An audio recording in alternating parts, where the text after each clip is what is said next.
চলুন জেনে নেই আজকের প্রথম আলো পত্রিকার প্রধান প্রধান শিরোনামগুলি। সংবিধান সংস্কার পরিষদ নিয়ে নতুন করে উত্তাপ। জুলাই জাতীয় সনদ বাস্তবায়ন আদেশ অনুসারে আজ সংবিধান সংস্কার পরিষদের অধিবেশন ডাকার শেষ দিন। জামায়াতে ইসলামী নেতৃত্বাধীন 11 দলীয় নির্বাচনী ঐক্য আজ রোববারের মধ্যে সংবিধান সংস্কার পরিষদের অধিবেশন ডাকার দাবি জানিয়েছে। তা না হলে রাজপথে আন্দোলনের হুঁশিয়ারি দিয়েছে তারা। জুলাই জাতীয় সনদের সংবিধান সম্পর্কিত প্রস্তাবগুলো বাস্তবায়নের প্রশ্নে রাজনৈতিক অঙ্গনে উত্তেজনা তৈরি হয়েছে। জামায়াতে ইসলামী, এনসিপি সহ বিরোধী দলের সদস্যরা সংবিধান সংস্কার পরিষদের সদস্য হিসেবে শপথ নিয়েছেন। বিএনপির সংসদ সদস্যরা এখনও সংস্কার পরিষদের সদস্য হিসেবে শপথ নেননি। সংবিধান সংস্কার পরিষদের অধিবেশন ডাকা না হলে আন্দোলনের হুঁশিয়ারি দিয়েছে বিরোধী দল। বিএনপি বলেছে, সংবিধান সংস্কার পরিষদ নিয়ে সংসদে আলোচনা হতে পারে। সরবরাহ কম, দাম বাড়ছে সয়াবিন ও পাম তেলের। দেশের কোনো জায়গায় সর্বোচ্চ খুচরা মূল্যের চেয়েও বেশি দরে ভোজ্য তেল বিক্রি হচ্ছে। রমজান মাসের মাঝামাঝি সময় থেকে এই পরিস্থিতি দেখা দিয়েছে। কোনো জায়গায় 5 লিটারের বোতলের ভোজ্য তেল পাওয়া যাচ্ছে না, আবার কেউ 1 বোতলের বেশি বিক্রি করছেন না। খুচরা বাজারে লিটারে 5 থেকে 10 টাকা বেশি দামে সয়াবিন তেল কিনতে হচ্ছে ভোক্তাদের। চেইন সবগুলোতে লেখা রয়েছে, ভোজ্য তেলের মজুদ সীমিত এবং 1 বোতলের বেশি বিক্রি করা হবে না। 1 লিটারের সয়াবিন তেলের বোতলের এমআরপি 190 থেকে 195 টাকা, আর 5 লিটারের এমআরপি 920 থেকে 955 টাকা। টিসিবির হিসাবে, গত এক সপ্তাহে 5 লিটারের 1 বোতল সয়াবিন তেলের সর্বনিম্ন দাম 30 টাকা বেড়ে বিক্রি হচ্ছে 950 থেকে 955 টাকায়। খোলা সয়াবিন তেলের দাম লিটারে বেড়েছে 7 থেকে 10 টাকা। জঙ্গল সলিমপুর প্রশাসনের নিয়ন্ত্রণে। চট্টগ্রামের সীতাকুণ্ডে জঙ্গল সলিমপুর, যা 1 মাস আগেও আতঙ্ক আর ভীতির জনপদ ছিল, এখন সম্পূর্ণভাবে প্রশাসনের নিয়ন্ত্রণে। সন্ত্রাসীদের সশস্ত্র পাহারা ভেদ করে এখন সেখানে প্রশাসনের পদচারণা। দুর্গম পাহাড়ি এই অঞ্চলে অভিযান চালিয়ে পরিস্থিতি স্বাভাবিক করা হয়েছে। সীতাকুণ্ডের সলিমপুর ইউনিয়নের 3100 একর খাসজমির নিয়ন্ত্রণ এখন প্রশাসনের হাতে। অবৈধভাবে গড়ে ওঠা আলীনগর বহুমুখী সমিতি ও মহানগর ছিন্নমূল বস্তিবাসী সংগ্রাম পরিষদের দৌরাত্ম্য বন্ধ করা হয়েছে। এখানে প্রায় 40টি পাহাড় কেটে বসতি তৈরি করা হয়েছিল। স্থানীয় সূত্র জানায়, এখানে প্রায় 26,000 প্লট তৈরি করে প্লট বাণিজ্যের মাধ্যমে 1,000 কোটি টাকা হাতিয়ে নেওয়া হয়েছে, যেখানে 2.5 কাঠার একটি প্লটের দাম 30 লাখ টাকা পর্যন্ত। ইরানের অর্থনীতির মেরুদণ্ড খার্ক দ্বীপে মার্কিন হামলা। ইরানের অর্থনীতির মেরুদণ্ড বলে পরিচিত খার্ক দ্বীপে গতকাল শনিবার ব্যাপক বিমান হামলা চালিয়েছে যুক্তরাষ্ট্র। হামলায় দ্বীপের 90টির বেশি সামরিক লক্ষ্যবস্তু ধ্বংস হয়েছে বলে দাবি করেছে যুক্তরাষ্ট্রের সামরিক বাহিনীর সেন্ট্রাল কমান্ড। ইরানের মোট জ্বালানি তেল রপ্তানির 90% বেশি প্রক্রিয়াজাত করা হয় খার্ক দ্বীপে। তেহরানের দাবি, হামলায় তেল অবকাঠামো ক্ষতিগ্রস্ত হয়েছে। ইরান যুদ্ধে সামনে এল যুক্তরাষ্ট্রের দুর্বলতা। ইরানে মার্কিন ও ইসরায়েলি সামরিক অভিযান বন্ধ হবে, এমন দাবি করার সময় এখনও আসেনি। তবে এই সংঘাতের প্রাথমিক পর্যায়ে কিছু গভীর প্রশ্ন তৈরি করেছে। বিশ্বজুড়ে নিজের আধিপত্য পুনরুদ্ধারের এই সর্বশেষ চেষ্টার পর বিশ্ব রাজনীতিতে যুক্তরাষ্ট্রের ভূমিকা আসলে কী হবে, সেটিও একটি প্রশ্ন। পশ্চিমা বিশ্বের সবচেয়ে শক্তিশালী রাষ্ট্র যুক্তরাষ্ট্রের সঙ্গে রাশিয়ার ঐতিহাসিক সম্পর্ক একই সঙ্গে নিবিড় ও বৈরী। প্রতিশ্রুতি বাস্তবায়নে কাজ শুরু করেছি, প্রধানমন্ত্রী। নির্বাচনের আগে জনগণের কাছে দেওয়া প্রতিশ্রুতি বাস্তবায়নের কাজ শুরু করার কথা জানিয়েছেন প্রধানমন্ত্রী তারেক রহমান। গতকাল শনিবার রাজধানীর ওসমানী স্মৃতি মিলনায়তনে ইমাম, মুয়াজ্জিন, খাদেম, পুরোহিত, সেবায়েত, বিহারের অধ্যক্ষ ও উপাধ্যক্ষদের সম্মানী প্রদান কার্যক্রমের উদ্বোধনী অনুষ্ঠানে তিনি কথা বলেন। প্রথম ধাপে দেশের 4,908টি মসজিদের ইমাম, মুয়াজ্জিন ও খাদেম এবং অন্যান্য উপাসনালয়ের দায়িত্বপ্রাপ্ত ব্যক্তিরা এই সম্মানী পাবেন। বগুড়ার বায়তুল রহমান সেন্ট্রাল মসজিদের ইমাম হোসাইন আহমেদ আবদুল্লার হাতে সম্মানীর চেক হস্তান্তরের মাধ্যমে এই কার্যক্রমের উদ্বোধন করেন প্রধানমন্ত্রী। পরে আইবাস সিস্টেমে সেন্ড বাটন প্রেস করে সম্মানীর টাকা নির্ধারিত ব্যাংক অ্যাকাউন্টে পাঠিয়ে দেওয়া হয়। সরকারের এই উদ্যোগের আওতায় 4,908টি মসজিদের ইমাম, মুয়াজ্জিন ও খাদেম, 990টি মন্দিরের পুরোহিত ও সেবায়েত, 144টি বৌদ্ধবিহারের অধ্যক্ষ ও উপাধ্যক্ষ এবং 396টি গির্জার যাজক ও পালকসহ উপাসনালয়ের সংশ্লিষ্ট ব্যক্তিরা সম্মানী পাবেন। এছাড়াও প্রধানমন্ত্রী জানান, আগামী 1 বৈশাখ থেকে ফার্মার্স কার্ড বা কৃষক কার্ড চালু করা হবে এবং 16 মার্চ দিনাজপুর থেকে খাল খনন কর্মসূচি শুরু হবে। আরও 5 সিটি কর্পোরেশনে নতুন প্রশাসক, সবাই বিএনপি নেতা। দেশের আরও 5 সিটি কর্পোরেশনে নতুন প্রশাসক নিয়োগ দিয়েছে সরকার। স্থানীয় সরকার মন্ত্রণালয় থেকে এই নিয়োগের প্রজ্ঞাপন জারি করা হয়েছে। নবনিযুক্ত প্রশাসকেরা সবাই বিএনপি নেতা এবং আজ রবিবার তারা দায়িত্ব নেবেন। বরিশাল সিটি কর্পোরেশনে বিলকিস আক্তার জাহান শিরিন, রাজশাহী সিটি কর্পোরেশনে মাহফুজুর রহমান, ময়মনসিংহ সিটি কর্পোরেশনে রুকুনুজ্জামান রোকন, রংপুর সিটি কর্পোরেশনে মাহফুজুন নবী চৌধুরী এবং কুমিল্লা সিটি কর্পোরেশনে মো. ইউসুফ মোল্লা প্রশাসক পদে নিয়োগ পেয়েছেন। প্রজ্ঞাপনে বলা হয়েছে, স্থানীয় সরকার, সিটি কর্পোরেশন, সংশোধন, অধ্যাদেশ 2024-এর ধারা অনুযায়ী তারা মেয়রের ক্ষমতা প্রয়োগ ও দায়িত্ব পালন করবেন। এর আগে গত 23 ফেব্রুয়ারি ঢাকা উত্তর, দক্ষিণসহ দেশের 6টি সিটি কর্পোরেশনে প্রশাসক নিয়োগ দেওয়া হয়। ইন্দো প্যাসিফিক জ্বালানি নিরাপত্তা ফোরামে বাংলাদেশের অংশগ্রহণ। জ্বালানি নিরাপত্তা জোরদার এবং আঞ্চলিক সহযোগিতা বাড়াতে জাপানের টোকিওতে শুরু হয়েছে 2 দিনব্যাপী Indo Pacific energy security ministerial and business forum. এই উচ্চ পর্যায়ের আন্তর্জাতিক ফোরামে অংশ নিতে টোকিও সফর করছেন বাংলাদেশের বিদ্যুৎ, জ্বালানি ও খনিজ সম্পদ মন্ত্রী ইকবাল হাসান মাহমুদ। ফোরামটি যৌথভাবে আয়োজন করেছে US national energy dominance council এবং জাপানের অর্থনীতি, বাণিজ্য ও শিল্প মন্ত্রণালয়। বাংলাদেশ ছাড়াও অস্ট্রেলিয়া, নিউজিল্যান্ড, দক্ষিণ কোরিয়া এবং দক্ষিণ পূর্ব এশিয়ার বিভিন্ন দেশের জ্বালানিমন্ত্রীরা এই সম্মেলনে অংশ নিচ্ছেন। সম্মেলনে অংশগ্রহণকারীরা ইন্দো প্যাসিফিক অঞ্চলে একটি শক্তিশালী, নির্ভরযোগ্য ও স্থিতিশীল জ্বালানি ব্যবস্থা গড়ে তোলার কৌশল নিয়ে আলোচনা করবেন।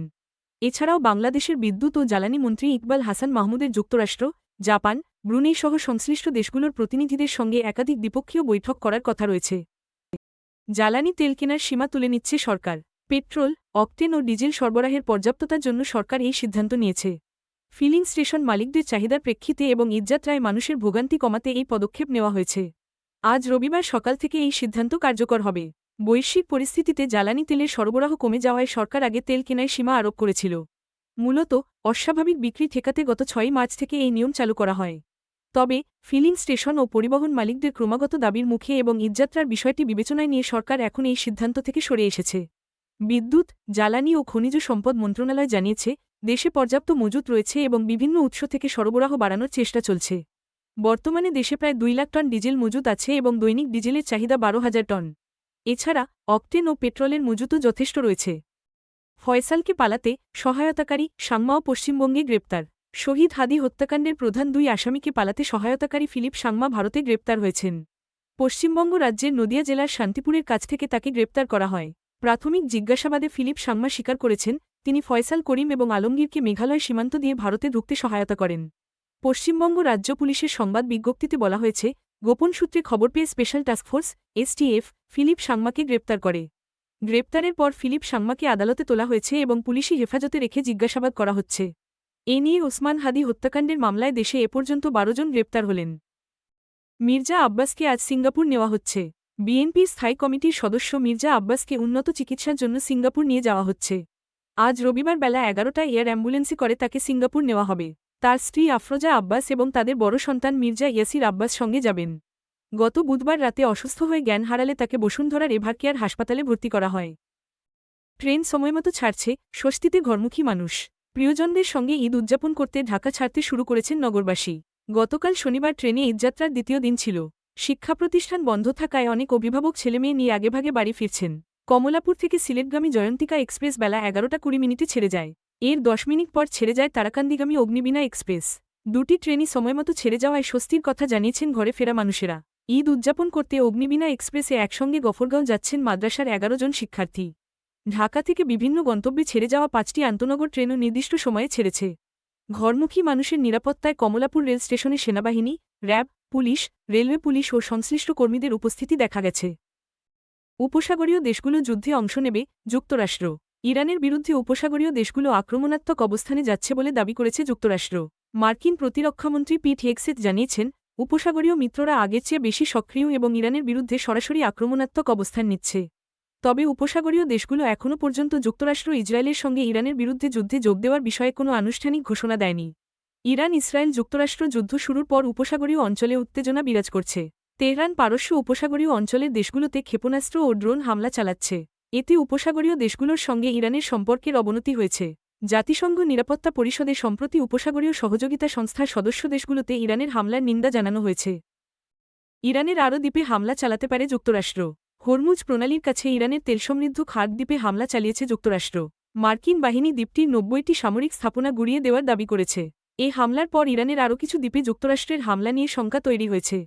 আল জাজিরার জ্যেষ্ঠ আন্তর্জাতিক প্রতিবেদক রেসুল শেরদার আতাশ জানিয়েছেন, যুক্তরাষ্ট্র ইতিমধ্যে ইরানের কিস দ্বীপে হামলা চালিয়েছে।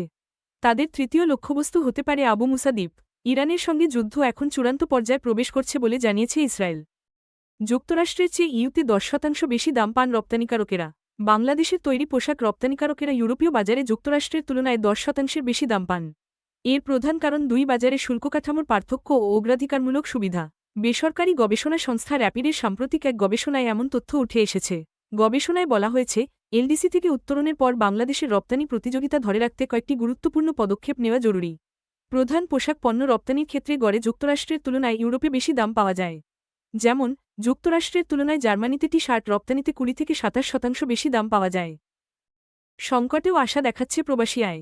মধ্যপ্রাচ্যে চলমান সংকট সত্ত্বেও চলতি মাসের প্রথম 11 দিনে দেশে 192 কোটি মার্কিন ডলার প্রবাসী আয় এসেছে, যা গত বছরের একই সময়ের তুলনায় 44% বেশি। তবে এই পরিস্থিতিতে ডলারের দাম কিছুটা বেড়েছে। বাংলাদেশ ব্যাংকের তথ্য অনুযায়ী চলতি মার্চ মাসের প্রথম 11 দিনে দেশে 192 কোটি মার্কিন ডলারের প্রবাসী আয় এসেছে। গত বছরের একই সময়ে দেশে এসেছিল 133 কোটি ডলার।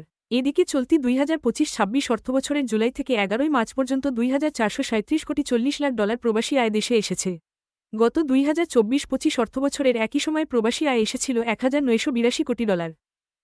আমলাতন্ত্র উন্নয়ন ও বিনিয়োগবান্ধব নয়। বেসরকারি ইস্ট কোস্ট গ্রুপের চেয়ারম্যান আজম জে চৌধুরী বলেছেন, বাংলাদেশে বিনিয়োগের ক্ষেত্রে প্রধান বাধা আমলাতান্ত্রিক জটিলতা। বিনিয়োগ করতে গিয়ে সরকারের বিভিন্ন দপ্তরে বছরের পর বছর ঘুরতে হয়। তার মতে, যেভাবে আমলাতন্ত্র পরিচালিত হয় সেটি বিনিয়োগ, উন্নয়ন ও বেসরকারি খাতবান্ধব নয়।